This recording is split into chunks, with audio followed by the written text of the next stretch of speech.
ઓમ શ્રી ગણેશાય નમઃ. જય શ્રી કૃષ્ણ મિત્રો. આજે આપણે 10 અમાવસ્યા વ્રત કથા સાંભળીશું. ચૈત્ર મહિનાની અમાવસની કથા. હરે કૃષ્ણ. ઓમ નમો ભગવતે વાસુદેવાય નમઃ. ઓમ નમઃ શિવાય. પ્રિય ભક્તગણો, આજે ચૈત્ર માસની 14મી તિથિ છે અને આજે 10 અમાસ છે. આ અમાસને 10 અમાવસ શ્રાદ્ધની અમાવાસ પણ કહેવાય છે. હિન્દુ પંચાંગ અનુસાર અમાસના એક દિવસ પહેલા 10 અમાવસ્યા મનાવવામાં આવે છે.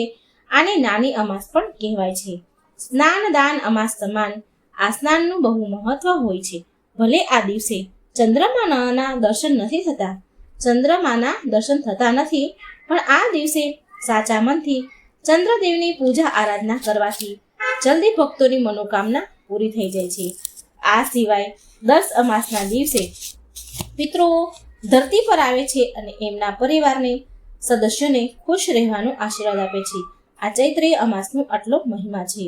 માટે આ ચૈત્ર અમાસ 10 અમાસના દિવસે પિતૃની પૂજા પાઠ અને અમાસની કથા સાંભળવાનું મહત્વ છે. પુરાણો અનુસાર શ્રાદ્ધની અમાવસના દિવસે આપણા પૂર્વજોને જે વ્યક્તિ શુદ્ધ મનથી તેમના સુખ સંપન્ન જીવન માટે પ્રાર્થના કરે છે અને અમાસની કથા મહાત્મ્ય સાંભળે છે, વાંચે છે, તો નિશ્ચિત રૂપે તેનું કલ્યાણ થાય છે. ધન વગરનાને ધન મળે છે, નિસંતાનને સંતાન મળે છે, રોગીના રોગ દૂર થાય છે અને વ્યક્તિની અકાળ મૃત્યુ થતી નથી અને બધી જ મનોકામના પૂરી થાય છે. આ પિતૃઓને મોક્ષ આપનારી અમાસ કહેવાય છે. તો આજે હું સંભળાવવા જઈ રહી છું 10 અમાવસ્યાની દુર્લભ કથા, ચૈત્ર માસની અમાસની કથા. તો ભક્તો, આ અમાસની કથાને પૂરા મનથી શ્રદ્ધાથી સાંભળજો, કારણ કે કોઈ પણ પૌરાણિક કથા અધૂરી છોડવાથી દોષ લાગે છે. માટે કથા પૂરી અંત સુધી સાંભળવી જોઈએ. 10 અમાસની પૌરાણિક કથા અનુસાર એક સમયની વાત છે કે સમસ્ત 12 સિંહ આત્માઓ સોમ સરોવર પર રહેતી હતી. તેમાંથી એક આત્માએ ગર્ભ ધારણ કર્યો અને પછી એક સુંદર કન્યાને જન્મ આપ્યો. તેનું નામ અછોદા પાડ્યું હતું. બાળપણથી તે તેના માતાની દેખરેખમાં મોટી થઈ, માટે તેને શરૂઆતથી જ તેના પિતાની કમી વર્તાતી હતી. એના પિતાની કમી એને બહુ મહેસૂસ થતી હતી. એના કારણે તેને બધી આત્માઓ, જે ત્યાં આત્માઓ રહેતી હતી, તે બધી આત્માઓએ મળીને અછોદાને ધરતીલોક પર રાજા અમાવસુના પુત્રી રૂપમાં જન્મ લેવા માટે કહ્યું. ત્યાં આવીને અછોદાએ જન્મ લીધો. રાજા અમાવસુ એક પ્રસિદ્ધ અને મહાન રાજા હતા, જેણે તેની પુત્રી અછોદાનું લાલન પાલન બહુ સારી રીતે કર્યું. આમ પિતાનો પ્રેમ મેળવીને અછોદા બહુ ખુશ રહેવા લાગી. એટલે અછોદા પિતૃલોકની આત્માઓને આભાર વ્યક્ત કરવા માંગતી હતી, માટે તેણે શ્રાદ્ધનો માર્ગ અપનાવ્યો. આ કાર્યને કરવા માટે તેણે સૌથી વધારે અંધારી રાતને પસંદ કરી. જે દિવસે ચંદ્રમા આકાશમાં ન હોય તે દિવસે તે પિતૃના આત્માનું વિધિ વિધાનથી પૂજા કરવા લાગી. પિતૃ ભક્તિના કારણે અછોદાને તે તમામ સુખ મળ્યા, જે સુખ તેને સ્વર્ગમાં પણ મળ્યા ન હતા. ત્યારથી ચંદ્રમા વગરના આકાશને રાજા વસુના નામથી, અમાવસના નામથી ઓળખવામાં આવે છે. અને બીજી 10 અમાસની કથા અનુસાર બહુ સમય પહેલાની વાત છે. ધર્મવર્ણ નામનો એક બહુ મોટો બ્રાહ્મણ હતો. તે બ્રાહ્મણ બહુ ધાર્મિક પ્રવૃત્તિના હતા.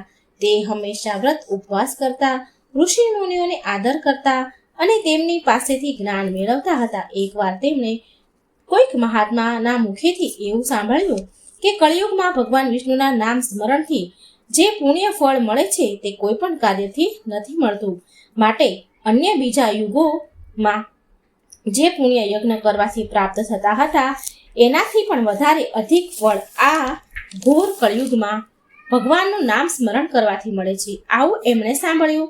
હવે ધર્મવર્ણે આ વાતને આત્મામાં ઉતારી લીધી અને સાંસારિક જીવન છોડીને સંન્યાસી થઈ ગયો. સંન્યાસ લઈને ભ્રમણ કરવા લાગ્યા. એક દિવસ એ ધર્મવર્ણ બ્રાહ્મણ ફરતા પિતૃલોક જઈ પહોંચ્યા. ત્યાં તેમણે જોયું કે એમના પિતૃઓ બહુ દુઃખી છે, પીડામાં છે. પિતૃઓએ બ્રાહ્મણને કહ્યું કે એમની આવી હાલત તારા સંન્યાસના કારણે થઈ છે, કેમ કે હવે એની માટે પિંડદાન કરવા વાળું કોઈ વધ્યું નથી, કોઈ છે નહીં.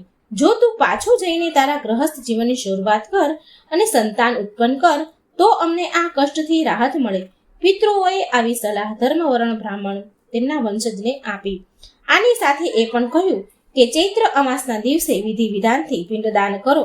પિતૃઓની વાત સાંભળ્યા પછી ધર્મવર્ણએ વચન આપ્યું કે તે એમની અપેક્ષાને, તેમની ઈચ્છાને જરૂર પૂરી કરશે. ત્યાર પછી ધર્મવર્ણએ એનું સંન્યાસી જીવન છોડી દીધું અને ફરી સાંસારિક જીવન અપનાવી લીધું. અને પછી ચૈત્ર અમાસની તિથિ આવી ત્યારે વિધિ વિધાનથી પિંડદાન કર્યું અને એમના પિતૃઓને મુક્તિ અપાવી. આના કારણે પુત્રોના આશીર્વાદથી ધન ધાન્યથી તે પરિપૂર્ણ સુખપૂર્વક જીવન જીવવા લાગ્યો. આ દર્શ અમાવસ્યા અમર સુહાગને પણ અપાવનારી છે. અમાસનું બહુ જ મહત્વ હોય છે મિત્રો. આ દર્શ અમાવસના અનુસાર અમર સુહાગની પણ એક કથા છે જે સુહાગણ સૌભાગ્યવતીનો આશીર્વાદ આપનારી છે. આ અનુસાર એક બ્રાહ્મણ હતો, તેને 5 પુત્રીઓ હતી. તે 5 પુત્રીઓ ભગવાનની પૂજા અર્ચના કરતી. એ 5 પુત્રીઓ મંદિરમાં જતી, શિવજીની પૂજા અર્ચના કરે. તે બધી જ દર્શ અમાસના દિવસે દીવો કરે અને અમાસની કથા સાંભળે. એમની 5 દીકરીઓ. એ 4 દીકરીઓનો દીવો બહુ વાર સુધી જગતો રહે અને ખૂબ પ્રકાશ, મોટી જ્વાળા આપે. અને જે આ 5મી દીકરી હતી એનો દીવો હંમેશા ઓછો પ્રકાશ આપે અને થોડી વાર જ જગે, જલ્દી ઠરી જાય. અને એ 5મી દીકરી આવું હંમેશા જોતી એટલે તે ઘરે આવીને તેની માતાને કહે કે માં, મારી 4 બહેનનો દીવો બહુ પ્રકાશ આપે છે, બહુ જ્વાળા આપે છે અને બહુ વાર સુધી જગે છે, ચાલુ રહે છે, પણ મારો દીવો ઓછો પ્રકાશિત થાય છે અને જલ્દી ઓલવાઈ જાય છે માં.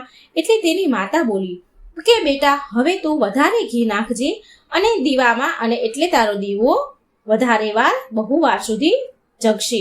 હવે થોડા સમય વીતી ગયો. આમને આમ બ્રાહ્મણે એ 5 દીકરીઓના વિવાહ કરી દીધા.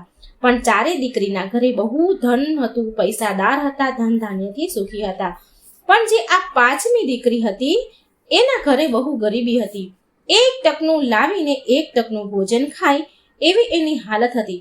છતાં પણ આ 5મી દીકરી ખૂબ જ સંતોષી હતી. એને તો પણ સંતોષ હતો એના જીવનમાં જે કંઈ મળ્યું એનું. એક દિવસ 5મી દીકરી તેના પતિને બહુ તાવ આવ્યો અને એ કારણે કંઈ કમાવીને લાવી ન શક્યો. તો એ દીકરી બોલી, કંઈ વાંધો નહીં, જેટલું હશે એટલાથી ચલાવી લઈશું, ચિંતા ન કરો તમે. હવે બીજા દિવસે તેનો પતિને બહુ તાવ આવ્યો હતો, છતાં પણ કામ પર જવા તૈયાર થઈ ગયો. ત્યારે એ 5મી દીકરીએ એના પતિને કહ્યું કે આજે હું પણ તમારી સાથે આવીશ. અને પછી બંને કામ કરવા નીકળી ગયા. તો રસ્તામાં તેના પતિને બહુ જોરમાં કકડી જાય એટલો તાવ આવ્યો અને તેની તબિયત વધારે બગડી ગઈ, જેના કારણે તે ચક્કર ખાઈને નીચે પડી ગયો. અને એક હતું તે જંગલ અને તેની મૃત્યુ થઈ ગઈ. તે ઘનઘોર જંગલમાં એકદમ એકલી હતી. હવે તે 5મી દીકરી તે વિચારવા લાગી કે ઘરે એકલી હું મારા પતિને કેવી રીતે લઈ જઈ શકું? હું ઘરે નહીં લઈ જઈ શકું, અને જો અહીંયા એમ છોડીને જઈશ તો જંગલી જાનવર ખાઈ જશે.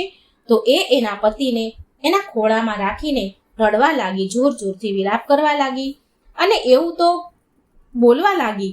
એવું કહે છે કે મેં એવું તે કયું પાપ કર્યું જેથી મારા પતિ ઉઠતા જ નથી. તે જ સમયે પૃથ્વી પર ભ્રમણ કરવા માટે શિવ પાર્વતી ત્યાં જંગલમાંથી પસાર થઈ રહ્યા હતા. શિવજીએ પાર્વતીજીને કહ્યું કે જુઓ દેવી, આ દીકરી સાથે કેટલું ખરાબ થયું છે. તો મા પાર્વતી બોલ્યા, હે ભોળાનાથ, હે સ્વામી, આપણે એની મદદ કરવી જોઈએ. ત્યારે શિવ પાર્વતી તેની પાસે જઈને તેના હાલચાલ પૂછ્યા. તો એ દીકરીએ બધી વાત કહી, બધી જ વાત સંભળાવી. શિવજી બોલ્યા કે હે પુત્રી, તારા પતિને લઈને તું ઘરે કેમ નથી જઈ રહી? આ તો તારો પતિ મરી ગયો છે. ત્યાર પછી એ દીકરી બોલી કે હું તો ઘરે નહીં જાઉં. આટલું કહીને જોરમાં રડવા લાગી. હવે શિવજીને દયા આવી એના ઉપર ને શિવજી બોલ્યા કે તું એ જ છે ને જેનો દીવો જલ્દી બુજાઈ જતો હતો, જલ્દી ઓલવાઈ જતો હતો? તે પુત્રી બોલી, 5મી પુત્રી બોલી, હા કહ્યું. અને બોલ્યા, શિવજી બોલ્યા કે તે દર્શ અમાવસ્યાના દિવસે દીવો તો જગાવ્યો, પણ તે અમર સુહાગની કથા પૂરી નથી સાંભળી. ત્યારે એ દીકરી શિવજીના પગમાં પડીને બોલી, હે પ્રભુ, મારા પતિને જીવત કરો, જીવનદાન આપો, મારા પતિને જીવતા કરો. હું એ બધું જ કરીશ જે તમે કહેશો પ્રભુ. મારા પતિને જીવનદાન આપી મારી ઉપર દયા કરો. શિવજીએ દયા કરી તેના પતિ પર અમૃતના છાંટા નાખ્યા અને તેના પતિ આળસ મરડીને ઊભો થયો અને બોલ્યો કે મને બહુ ઊંઘ આવી ગઈ. તો તેની પત્ની બોલી, પાંચમી દીકરી બોલી કે આવી ઊંઘ તો ભગવાન દુશ્મનને પણ ન આપે એવું કહ્યું. ત્યાંથી ભગવાન અંતર ધ્યાન થઈ ગયા અને એની પત્ની એના પતિને કહે છે, દીકરી કહે છે એના પતિને કે ચાલો ચાલો ઘરે જઈએ, મારે સુહાગનું વ્રતના ઉદ્યાપન કરવું છે, 10 અમાવસની કથા સાંભળવાની છે. અને ઉદ્યાપનમાં 5 વાટકા, 5 બંગડી, સિંદૂર, કુમકુમ, રોલી, આંજણ, બ્લાઉઝ પીસ, આ બધી સામગ્રી, પૈસા 5 વાટકામાં મૂકીને મારે મંદિરમાં બ્રાહ્મણોને આપવાના દાન કરવા જવું છે. તો મને હાલો આપણે ઘરે જઈએ. સ્ટીલના વાટકામાં આ 5 સામગ્રી મૂકીને તે મંદિરમાં મહાદેવના મંદિરે જાય છે અને શિવજીને દીવો અગરબત્તી કરે છે, ભગવાનને અર્પણ કરે છે. 1 વાટકામાં ધૂપ, દીપ કરી આ બધી વસ્તુ સામગ્રી ઉદ્યાપનને મૂકી અને ભગવાનને અર્પણ કરે છે. 1 વાટકો ભગવાન શિવને અને બીજા 4 વાટકા બહેન દીકરીને બ્રાહ્મણને દાન આપે છે. આવી રીતે એ વ્રતનું ઉજવણું કરે છે. તેણે ઘરે આવીને વિધિ વિધાનથી ઉજવણું કર્યું. આ પ્રકારે તેની બધી જ તકલીફો દૂર થઈ ગઈ. ઘરમાં ધન સંપત્તિ પરિપૂર્ણ થઈ અને એ તેમના સંતાન સાથે સુખપૂર્વક જીવવા લાગી, રહેવા લાગી. પ્રિય ભક્તો, આ કથાને પૂરી કરતા સાંભળીએ અછોદાના ઉદ્ધારની કથા, અમાસની અતિ પવિત્ર કથા. એકવાર અછોદાએ 1000 વર્ષ સુધી તપસ્યા કરી, જેનાથી પ્રસન્ન થઈને દેવતાઓને, પિતૃગણ, અગ્નેશ અને વહર્ષિયાદ તેના અન્ય પિતૃગણો અમાવસુ સાથે અછોદાને વરદાન આપવા માટે અમાવસના દિવસે ઉપસ્થિત થયા, પ્રગટ થયા. તેમણે અછોદાને કહ્યું, હે પુત્રી, અમે બધા તારી તપસ્યાથી બહુ પ્રસન્ન છીએ, માટે જે ઈચ્છા હોય તે વર માંગો. પણ અછોદાએ તેના પિતૃ તરફ ધ્યાન ન આપ્યું અને એ તો અતિ તેજસ્વી પિતૃ અમાવસુને પલક ઝબકાવ્યા વગર જોતી જ રહી ગઈ. પિતૃઓના વારંવાર કહેવાથી અછોદા બોલી, હે ભગવાન, જો તમે મને વરદાન આપવા જ માંગો છો, તમે મને વરદાન આપવા માંગો છો? તો આ સાંભળીને અતિ તેજસ્વી પિતૃ અમાવસુએ કહ્યું કે હે અછોદા, વરદાન પર તારો અધિકાર છે, સિદ્ધ અધિકાર છે, માટે નિસંકોચ થઈને વરદાન માંગો. એટલે અછોદા બોલી, જો ભગવાન, તમે મને વરદાન આપવા ઈચ્છતા જ હોય ને તો હું તમારી સાથે આ ક્ષણે રમણ કરી આનંદ લેવા માંગુ છું. અછોદાના આ પ્રકારના વર માંગવા માટે બધા જ પિતૃઓ બહુ ક્રોધે ભરાયા અને એણે અછોદાને શ્રાપ આપ્યો કે તું પિતૃલોકથી પતિત થઈને પૃથ્વીલોક પર જઈશ. પિતૃઓના આવી રીતે શ્રાપ મળવાથી અછોદા પિતૃઓના પગમાં પડી ગઈ અને રડવા લાગી. એટલે પિતૃઓને અછોદા ઉપર દયા આવી.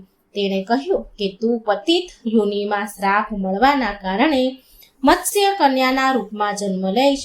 પિતૃઓ બોલ્યા કે ભગવાન બ્રહ્માજીના વંશજ મહર્ષિ પરાશય તને પતિના રૂપમાં મળશે. તારા ગર્ભમાંથી ભગવાન વ્યાસ જન્મ લેશે અને તેના ઉપરાંત પણ અન્ય દિવ્ય વંશોમાં પણ જન્મ લેતા તું શ્રાપમાંથી મુક્ત થઈને તું પિતૃલોકમાં પાછી આવી જઈશ.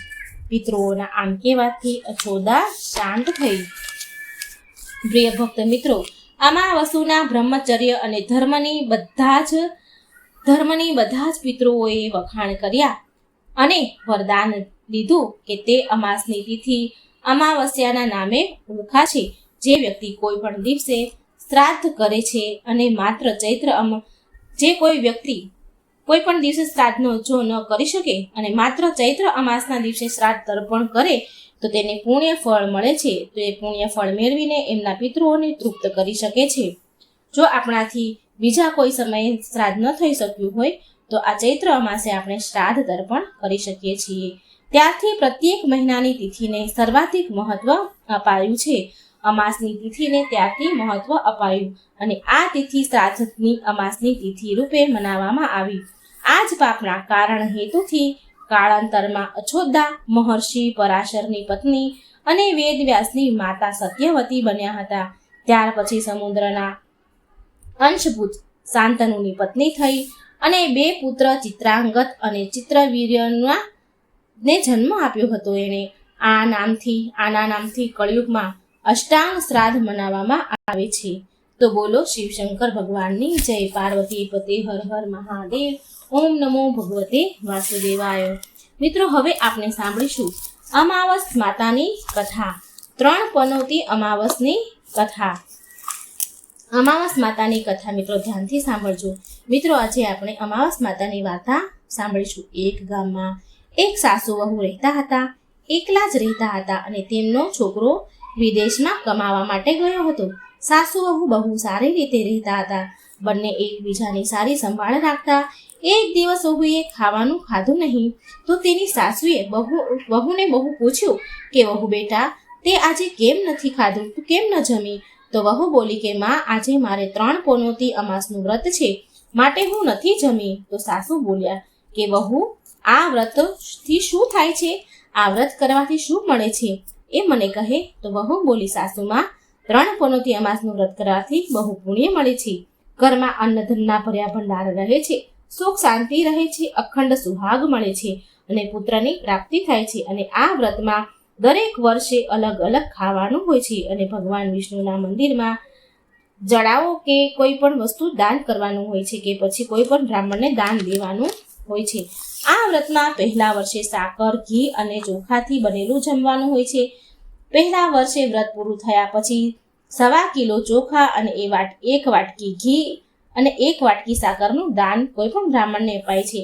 બીજા વર્ષે જવ, ઘી અને સાકરથી બનેલું ખાવાનું હોય છે અને બીજા વર્ષે વ્રત પૂરું થાય તો 1.25 કિલો જવ, 1 વાટકી ઘી, 1 વાટકી સાકરનું દાન કોઈ મંદિરમાં આપવું કે કોઈ બ્રાહ્મણને આપવાનું હોય છે. ત્રીજા વર્ષે ગોળ, તેલ અને ઘીથી બનેલું ભોજન ખાવું જોઈએ. જ્યારે ત્રીજા વર્ષે વ્રત પૂરું થાય તો 1/2 કિલો તેલ, ગોળ અને 1 વાટકી ઘી કોઈ પણ મંદિરમાં ચડાવવું અથવા કોઈ બ્રાહ્મણને દાન આપવું. આને તિલ પનોતી અમાવસ્યા પણ કહેવાય છે. પછી વહુ બોલી કે આ વ્રતનું સંકલ્પ લીધું હોય તો આ વ્રત પૂરું કરવું ખૂબ જ જરૂરી છે. જો પૂરું ન કરી શકો તો ઘરમાં ઝઘડા અને અશાંતિ આવે છે. ત્યારે સાસુમાં બોલ્યા, મારી તો ઉંમર થઈ ગઈ છે વહુ, પણ તું આ વ્રત કર. અને વહુ આ વ્રતનો આરંભ કરે છે. પણ એક દિવસ વહુએ કોઈના કહેવાથી ઘઉંની બનાવેલી રોટલી ખાઈ લીધી અને અમાવસ માતાને આ વાતથી નારાજ થઈ ગયા. જે સાસુ વહુ વચ્ચે બહુ પ્રેમ હતો, પ્રેમથી રહેતા હતા, હવે આ બંને ઝઘડા કરવા લાગ્યા. અને આ જોઈને બધા જ ગામવાળા પણ હેરાન રહી ગયા કે અરે, આ શું થઈ રહ્યું છે? આ સાસુ વહુ તો બહુ પ્રેમથી રહેતા હતા. સાસુ તેની વહુને કહે છે કે જ્યારથી તું મારા ઘરમાં આવી છે વહુ બનીને આવી છો, ત્યારથી મારા ઘરની લક્ષ્મી ચાલી ગઈ છે. તું અમારા માટે શુભ નથી, અશુભ છો. વહુ બોલી કે તમારા ઘરની લક્ષ્મી ચાલી ગઈ છે મારા આવવાથી, તો મને એ લક્ષ્મી ક્યાં મળશે? મને કહો, હું લક્ષ્મી લઈને પાછી આવીશ. ત્યારે સાસુમાં બોલ્યા કે તને લક્ષ્મી સમુદ્રની વચ્ચે મળશે, ભગવાન વિષ્ણુના પગ દબાવતી મળશે. ત્યારે વહુએ કહીને ચાલી ગઈ કે જ્યાં સુધી હું લક્ષ્મીને લઈને ન આવું ત્યાં સુધી આ ઘરમાં પગ નહીં મૂકું. આટલું કહીને વહુ માં લક્ષ્મીની શોધમાં નીકળી જાય છે. ત્યારે એ રસ્તામાં વચ્ચે એક ગાય માતા મળે છે. ગાય માતા વહુને પૂછે છે કે ગાય માતા કહે છે, ગાય માતા, તમે ક્યાં જાઓ છો? ત્યારે વહુ બોલ્યા, ગાય માતાએ પૂછ્યું વહુને કે તમે ક્યાં જાઓ છો? ત્યારે વહુ બોલી કે ગાય માતા, મારા સાસુ મને કહે છે કે મારા આવવાથી ઘરમાં અન્નધનની કમી થઈ ગઈ છે અને લક્ષ્મી ચાલી ગઈ છે તારા આવવાથી, તો હું લક્ષ્મીને શોધવા જઈ રહી છું. ત્યારે ગાય માતા બોલ્યા કે બેટા, જો તું જાય છે તો ભગવાનને મારા વિશે પણ પૂછજે. તો વહુ બોલી, સારું ગાય માતા, હું તમારા વિશે જરૂર પૂછીશ. તો ગાય માતાએ કહ્યું કે જ્યારે મારે વાછરડું થાય છે તે મરી જાય છે, જીવતા નથી રહેતા, તો ભગવાનને પૂછી લે છે કે મારી સાથે આવું કેમ થાય છે? મેં એવા કયા કર્મ કર્યા છે? તો વહુ બોલી, ગાય માતા, હું તમારા વિશે જરૂર પૂછીશ. આમ કહીને વહુ આગળ વધી. હવે આગળ જતા વહુને એક ઘોડી મળી જેના ગળામાં ઘંટડી બાંધેલી હતી. એ ઘોડી કહે છે કે બેટા, તું ક્યાં જાય છે? તો વહુ બોલી, બધી વાત કહે છે. તો થોડી વાર એ ઘોડી બધી વાત કહે છે. ઘોડી બોલી કે તું મારા દુઃખનું નિવારણ પણ પૂછજે આવજે, ભગવાનને પૂછી લેજે મારા વિશે. તો વહુ બોલી, હા, હું જરૂર પૂછીશ. આમ કહીને વહુ આગળ વધી. આગળ જતા એક આંધળો અને બહેરો એક વૃદ્ધ માણસ મળે છે. એ પણ વહુને એની સમસ્યા કહે છે અને ભગવાનને પૂછવાનું કહે છે. તો વહુએ એને પણ હા કહી અને આગળ વધી તો વહુને એક ઘરડી ડોશી મળી જે હાથ પગથી અપંગ હતી. એ પણ વહુને તેની સમસ્યા ભગવાનને પૂછવા માટે કહે છે. તો વહુએ એની સમસ્યાને પણ પૂછવા માટે તૈયાર થઈ ગઈ અને હા કહીને આગળ વધી. આગળ જતા વહુ બહુ થાકી ગઈ અને એક આંબાના ઝાડ નીચે બેસી જાય છે. તો આંબાનું ઝાડ ખુશ થઈને વહુને કહે છે, બેટા તું ક્યાંથી આવી છો, ક્યાં જાય છે? તો વહુ બોલી કે હું લક્ષ્મીજીને લેવા જાઉં છું. તો આંબો પણ તેની સમસ્યા ભગવાનને પૂછવા માટે કહે છે કે મારા ઝાડમાં કેરી ખાટી કેમ આવે છે, આ વિશે ભગવાનને પૂછજે. પછી વહુ તેને પણ હા કહી અને આગળ વધી. આગળ જતા વહુને એક તળાવ મળ્યું અને એ વહુને કહે છે કે ભગવાનને મારું દુઃખ પૂછતી આવજે કે મારા તળાવનું પાણી આટલું મેલું કેમ છે, કોઈ પણ આ પાણી પીતું નથી. ત્યારે વહુ બોલી, હા હું જરૂર પૂછીશ એમ. અને આમ કહીને વહુ ફરી આગળ વધી.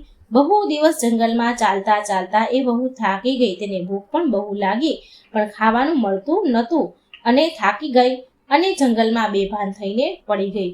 એ સમયે ભગવાન વિષ્ણુ અને માતા લક્ષ્મી ત્યાંથી વિચરણ કરતા આવતા હતા. તો માતા લક્ષ્મીની નજર આના ઉપર પડી. માતા લક્ષ્મી ભગવાન વિષ્ણુને કહે છે કે હે નાથ, આ તો તમારી બહુ મોટી ભક્ત છે, તમે આના દુઃખનું નિવારણ કરો. એ બેભાન થઈ ગઈ છે. તો ભગવાન વિષ્ણુ કહે છે કે આ સંસારમાં બહુ જીવ દુઃખી છે, બધા જ તેના પોતાના કર્મના ફળ ભોગવે છે. હું કોના દુઃખનું નિવારણ કરું? તો મા લક્ષ્મીએ ભગવાન વિષ્ણુને વિનંતી કરી અને કહ્યું કે આ ભૂખી તરસી છે અને જો આને અહીં આમ છોડી દીધી તો આને જંગલના જાનવર ખાઈ જશે. માતા લક્ષ્મીની વાત સાંભળીને ભગવાન વિષ્ણુએ એક સાધુનો વેશ ધારણ કરીને વહુની પાસે ગયા અને વહુને ભાનમાં લાવે છે. વહુ ભાનમાં આવી તો સાધુ રૂપમાં ભગવાનને પૂછે છે કે હું આ જંગલમાં ભગવાન પૂછે છે વહુને કે તું આ જંગલમાં શું કરે છે, કેમ આવી છે અને ક્યાં જઈ રહી છે? તો વહુએ પૂરી વાત કહી. તો તેની વાત સાંભળીને ભગવાન વિષ્ણુ અને માતા લક્ષ્મી પ્રગટ થયા, તેના અસલ સ્વરૂપમાં આવ્યા અને તેમની સાથે માતા અમાવસ્યા પણ પ્રગટ થયા. વહુ એના ચરણોમાં પડીને ખૂબ વંદન કરી. અમાવસ્યા માતા વહુને કહે છે કે બેટા, તે મારા વ્રતને ખંડિત કર્યું છે, માટે તને આ સજા મળી છે, પણ હવે હું તને માફ કરું છું અને તું ઘરે જા. તારું ઘર અન્નધનથી સંપન્ન થશે, તારું ઘર સુંદર મહેલમાં બદલી જશે અને તારી બધી જ મનોકામના પૂરી થશે. આ બધું થયા પછી વહુ તો તેના રસ્તામાં જે કંઈ મળ્યા હતા એ બધાના દુઃખનું નિવારણ માટે બધાને પૂછે છે, વિનંતી કરે છે. ત્યારે ભગવાન વિષ્ણુએ કહ્યું કે ગાયે ક્યારેય તેનું દૂધ કોઈને નથી પીવડાવ્યું, માટે તેના બચ્ચા જીવતા નથી રહેતા. તું એનું દૂધ પી લેજે, જેનાથી તેના બચ્ચા જીવતા રહેવા લાગશે. ઘોડી પાછલા જન્મમાં ઘંટી ચલાવવા વાળી હતી, અનાજ દળવા વાળી હતી. તે કોઈને લોટ દળી આપતી ન હતી, એટલે એના ગળામાં ઘંટીના પડ્યા છે. તું એના ગળામાંથી ઘંટી છોડી નાખજે, એટલે તે બિલકુલ સાજી થઈ જશે. વૃદ્ધ માણસ જે તને મળ્યો હતો તે ક્યારેય ભગવાનના મંદિરમાં નથી ગયો અને ક્યારેય તેણે ભગવાનના ભજન નથી સાંભળ્યા. તું એને મંદિરમાં લઈ જજે અને ભગવાનના દર્શન કરાવજે, એ ઠીક થઈ જશે. ગરડી ડોશી જે તને મળી હતી તેણે ક્યારેય તેની જુવાનીમાં દાન પૂન નથી કર્યા, માટે તેને આ સજા મળી છે. તેના હાથે તું દાન કરાવજે, માટે તે પણ સાજી થઈ જશે. તે આંબાના ઝાડે કોઈને તેના ફળ નથી ખાવા દીધા, માટે તેની બધી કેરીઓ ખાટી હોય છે. તું એ આંબાની કેરી ખાજે એક તોડીને, અને હવે પછી આંબાની મીઠી કેરી એનામાં આવવા મળશે. તળાવનું પાણી પાછલા જન્મમાં દેરાણી જેઠાણી હતા, તે હંમેશા ઝઘડતી રહેતી, માટે તેનું પાણી મેલું છે. તું એનું પાણી પીજે, એટલે તે તળાવ શુદ્ધ થઈ જશે. વહુએ ભગવાન વિષ્ણુ અને માતા લક્ષ્મી અને અમાસ માતાની સ્તુતિ કરી અને નમન કરીને ઘરે જવા નીકળી ગઈ.